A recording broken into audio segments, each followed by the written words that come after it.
Bonjour, je voudrais vous présenter aujourd'hui un livre de Stéphane Floccari qui s'appelle Pourquoi le football et qui est publié aux Belles Lettres.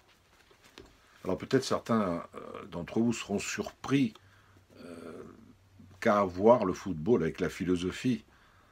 Alors on sait bien évidemment que des écrivains se sont beaucoup intéressés au football, de Pasolini à Peter Hanke, des penseurs, des sociologues, des philosophes, de Gramsci à Pierre Bourdieu, de Michel Serres à Jean-Luc Marion ou Peter Sloterdijk se sont intéressés à ce sport également.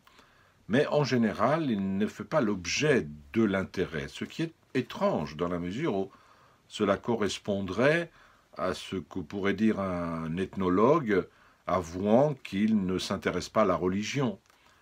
Et donc on pourrait lui dire, il faut changer de métier. Il y a en effet beaucoup à apprendre, et notamment beaucoup à apprendre de ce livre où Stéphane Floccari ne parle évidemment pas du football comme en parlerait un commentateur sportif, de façon statistique, avec des détails de matchs, de résultats.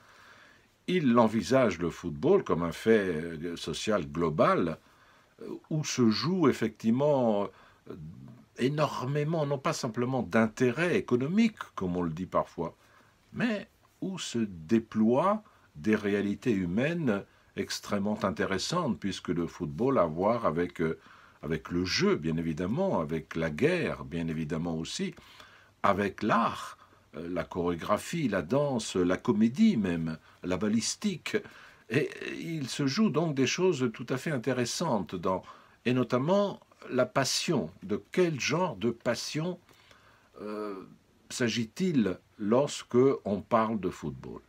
Alors, Stéphane Floccari fait appel à des philosophes, à Jean Kelevitch, à Merleau-Ponty, à Balthazar Krasian, à Lévi-Strauss, à aussi Winnicott pour le jeu au niveau de l'enfant, et il révèle, à part son amour du football, qui est évidemment réel et qui est aussi fort que celui qu'il a pour la philosophie, des dimensions sans doute inattendues, et j'espère que vous aurez l'occasion d'y faire quelques découvertes.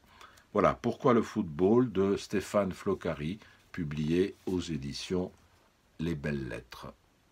Merci, bonne soirée, au revoir.